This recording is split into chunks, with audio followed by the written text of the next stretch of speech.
तो क्या हाल है आप सभी की। उम्मीद करते हैं सब अच्छे होंगे, सब बड़े होंगे, अपने अपने घर पर मौज काट रहे होंगे। तो वी आर एट वॉर, ये मैं नहीं कह रहा हूँ बल्कि ये कह रहा है इजराइल के प्राइम मिनिस्टर बेंजामिन नेतन्याहू का। क्योंकि देखा जाए तो जो गाज़ा में जो पैलेस्टीनियन इस्लामिस्ट ग्रुप है जिसको हमास के नाम से जाना जाता है, इसको दुनिया वाले टेररिस्ट ऑर्गेनाइजेशन मानते हैं कि ये एक टेररिस्ट ऑर्गेनाइजेशन है। तो उसने एक ऑपरेशन लॉन्च किया है जिसका नाम रखा है अल अक्सा स्टॉर्म।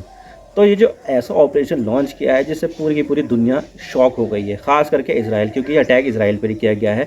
और इसराइल ने ऐसा अटैक पिछले 50 साल में भी नहीं देखा है। लास्ट टाइम जो इसराइल ने ऐसा वॉर देखा था जहाँ पर इसराइल को बहुत ज़्यादा कैजुअलिटी हुई थी, वो था यौम किप्पुर वार, जिसको अक्टूबर वॉर के भी नाम से जाना जाता है। तो वो 1973 में हुआ था, जब इजिप्ट और सीरिया ने मिलकर ऊपर से और नीचे से इसराइल के ऊपर हमला किया था और अपने जो खोई हुई टेरिटरी थी, इजिप्ट ने तो अपनी जो खोई हुई टेरिटरी थी सिनाई पेनिनसुला, वो उसको वापस ले लिया था। तो आप देख सकते हैं कि 50 साल के अंदर इसराइल के ऊपर ये काफ़ी ज़्यादा बड़ा अटैक है। और यहाँ पर जो इसराइल की जो मौतें हुई है वो 400 से भी ज़्यादा क्रॉस कर गई है। और इसी के जवाब में यहाँ पर जो इसराइल है उसने भी यहाँ पर अपना जो एयर स्ट्राइक है गाज़ा के ऊपर दनादन कर दिया और 300 से भी ज़्यादा जो फ़लस्तीनियन हैं उनको यहाँ पर किल कर दिया है। तो ये बहुत ज़्यादा एस्केलेट हो रहा है। और यहाँ पर ऐसा ही नहीं है कि यहाँ सिर्फ और सिर्फ गाज़ा की तरफ से यहाँ पर जो एक फ्रंट खुला है वॉर का, बल्कि यहाँ पर जो हिजबुल्ला है जिसको यहाँ पर आजकल ईरान काफ़ी ज़्यादा सपोर्ट करता है और काफ़ी ज़्यादा जो मिसाइल्स हैं वो यहाँ पर प्रोवाइड करता है, उसने भी यहाँ पर नॉर्दर्न फ्रंट से मिसाइल बरसाना शुरू कर दिया था, जिसके जवाब में यहाँ पर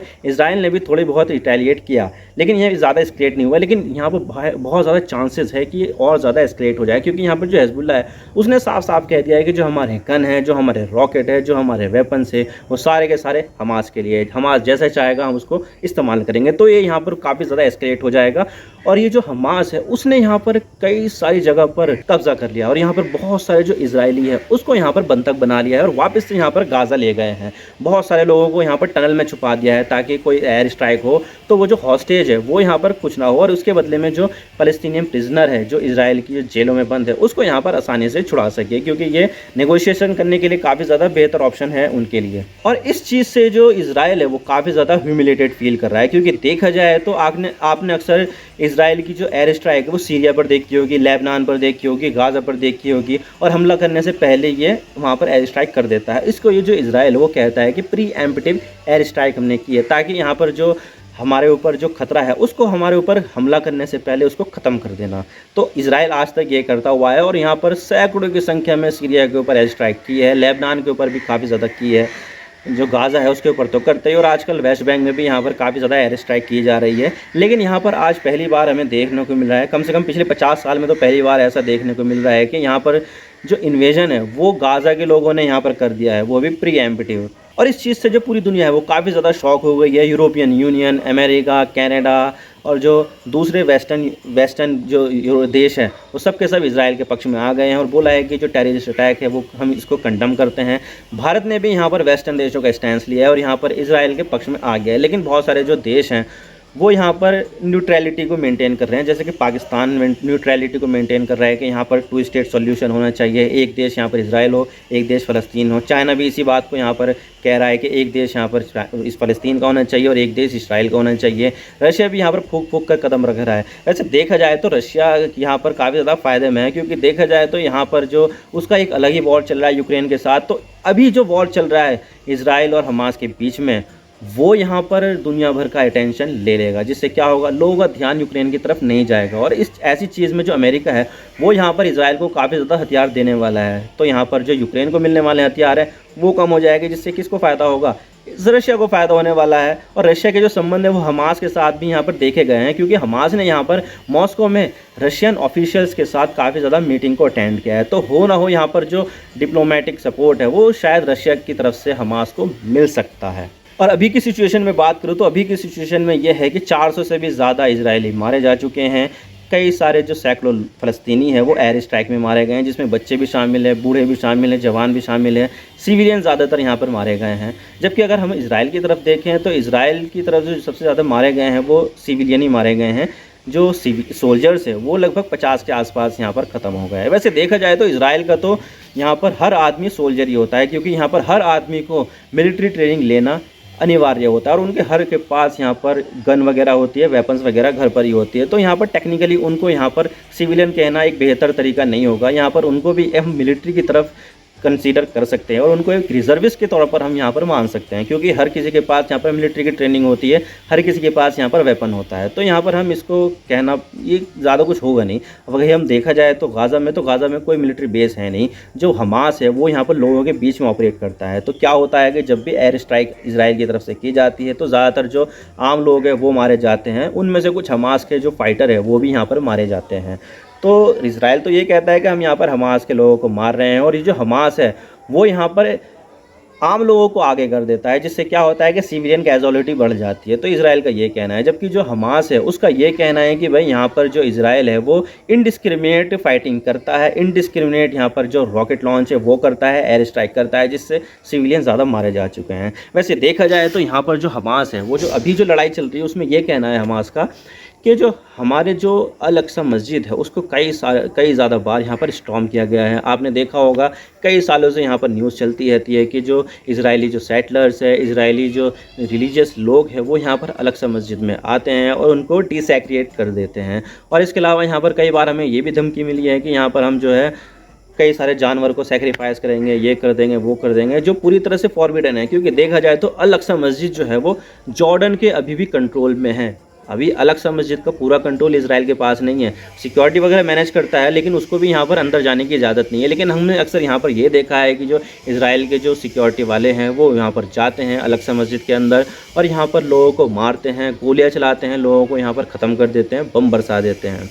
तो इस चीज़ को लेकर यहाँ पर जो फ़लस्तीनी लोग हैं वो बहुत ज़्यादा गुस्सा हो जाते हैं कि भाई ये जो है हमारी रिलीजियस प्लेस है और यहाँ पर ये क्या कर रहे हैं, इनको यहाँ पर नहीं होना चाहिए। तो यहाँ पर जो फ़लस्तीनी लोग हैं वो इस बात से गुस्सा काफ़ी ज़्यादा रहते हैं। और मैं आपको बता दूं कि अल अक्सा मस्जिद जो है वो इस्लाम में तीसरी सबसे ज़्यादा पवित्र जगह मानी जाती है। पहली जगह पर तो आपको पता ही है कि मक्का जो है वो इस्लाम की सबसे ज़्यादा पवित्र जगह है, और उसके बाद आता है मदीना दूसरी सबसे ज़्यादा पवित्र जगह है इस्लाम में, और जो तीसरी जगह आती है वो है अल अक्सा मस्जिद, और यहाँ पर यह डोम ऑफ द रॉक।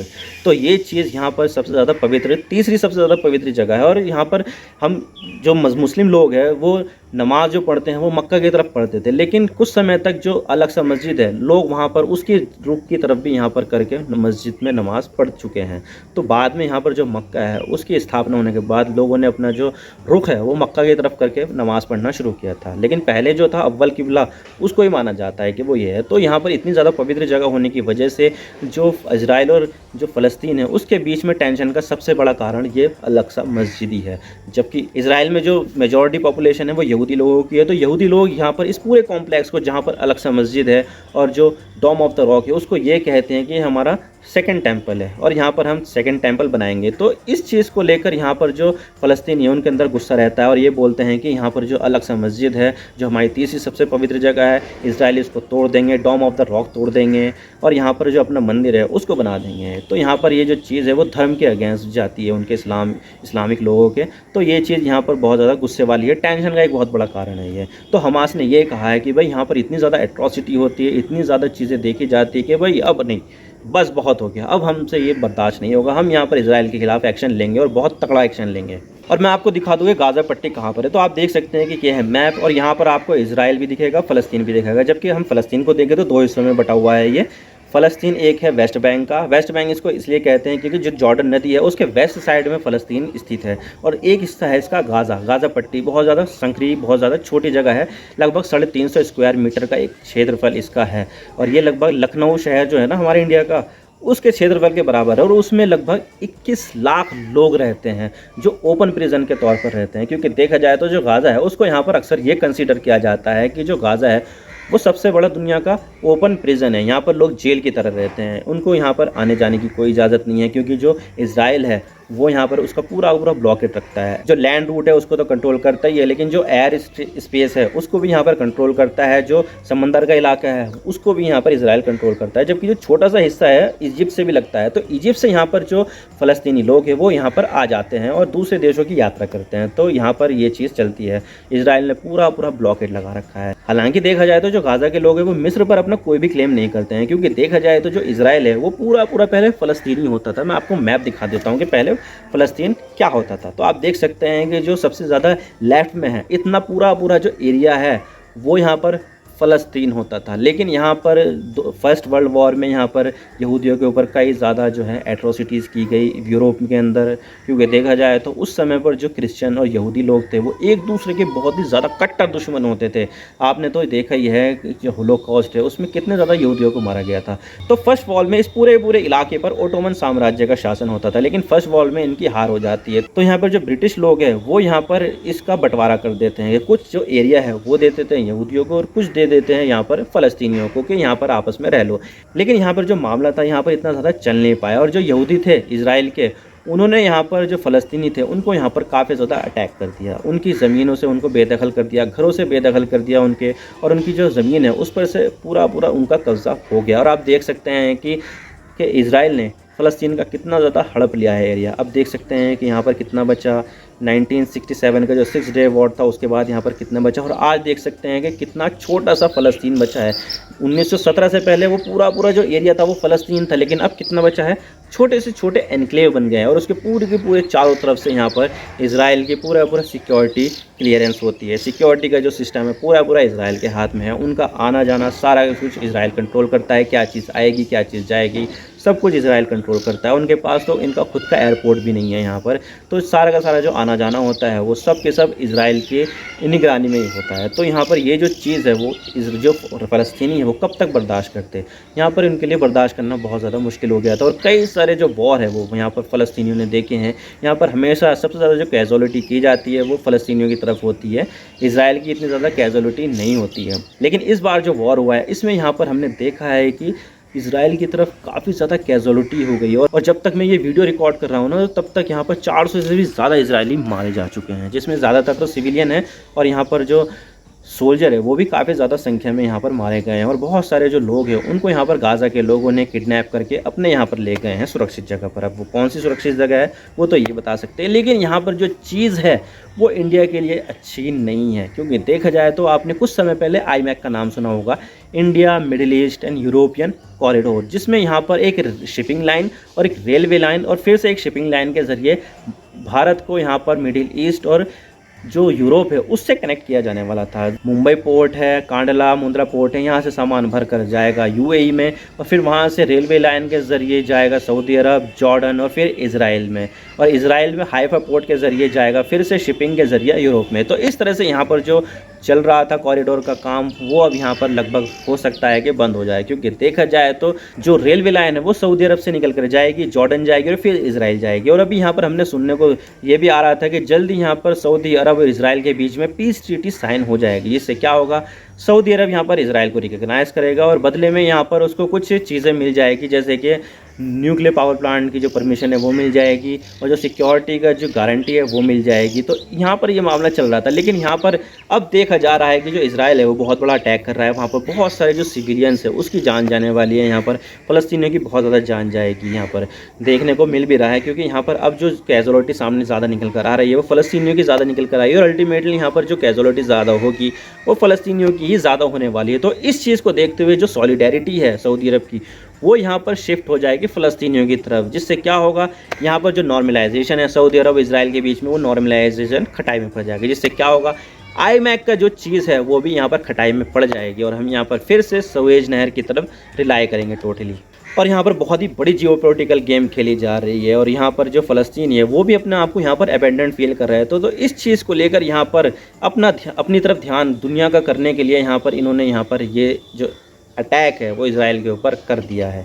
और अब बहुत सारे टैंक, बहुत सारे जो ट्रूप्स है इजराइल के वो यहाँ पर गाज़ा पट्टी की तरफ जा रहा है, और हो सकता है कि जो पूरा जो गाज़ा स्ट्रिप है वो इजराइल वापस से यहाँ पर इन्वेड कर दे, और पूरा जो गाज़ा स्ट्रिप है वहाँ पर इजराइल के सैनिक घूमते फिरे। अब देख सकते हैं ये कब तक होगा कब तक नहीं, ये तो वक्त ही बताएगा। लेकिन यहाँ पर अगर ये जो मल्टी फ्रंट वॉर ओपन होता है, यहाँ पर वेस्ट बैंक की तरफ से भी लड़ाई शुरू हो जाए और जो हिजबुल्ला है वहाँ से भी लड़ाई शुरू हो जाए, तो यहाँ पर जो इजराइल है उसको यहाँ पर कहीं ना कहीं काफ़ी ज़्यादा खतरा महसूस हो गई होगा। क्योंकि यहाँ पर अगर मल्टी फ्रंट वॉर शुरू हो गया तो यहाँ पर बहुत ज़्यादा यहाँ पर तबाही देखने को मिलेगी, और यहाँ पर ये कई ज़्यादा लंबा वॉर चल सकता है। और अगर ईरान इसमें शामिल हो गया तो यहाँ पर क्या कहना है, इजराइल का जो अस्तित्व है वो भी खतरे में पड़ सकता है। क्योंकि देखा जाए तो जो हमास है उसके जो रॉकेट है 5000 7000 लगभग रॉकेट छोड़े गए हैं, और इसमें कोई टेक्नोलॉजी होती ही नहीं है। आप ये समझ सकते हैं कि जो रॉकेट है हमास के पास, ये पटाखे वाले रॉकेट है जिन्होंने यहाँ पर इतनी ज़्यादा तबाही कर दी है।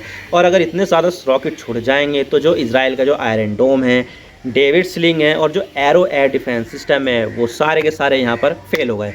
और सबसे ज़्यादा फेलियर वाली बात यह है कि जो मोसाद है, जो दुनिया की टॉप इंटेलिजेंस एजेंसी मानी जाती है, वो भी यहाँ पर कुछ नहीं कर पाया। उसने भी यहाँ पर कुछ भी इंटेलिजेंस इन्फो दे ही नहीं थी कि यहाँ पर ऐसा हो जाएगा। तो यहाँ पर जो सरप्राइज अटैक है, उसने पूरे इजराइल को नहीं, पूरी दुनिया को ही सरप्राइज़ कर दिया है। अब देखते हैं कि जो एस्केलेशन है वो कहाँ तक रुकती है, ये तो वक्त ही बताएगा। आई होप आपको सारी बातें समझ में आ गई होगी। अगर वीडियो थोड़ा सा भी पसंद आए तो लाइक कर दो, वरना डिसलाइक कर दो, लेकिन चैनल को सब्सक्राइब जरूर कर देना। आपके एक सब्सक्रिप्शन से हमें आगे कंटेंट बनाने की मोटिवेशन मिलती है। Thank you for watching. I really appreciate your precious time. God bless you all. Now signing off.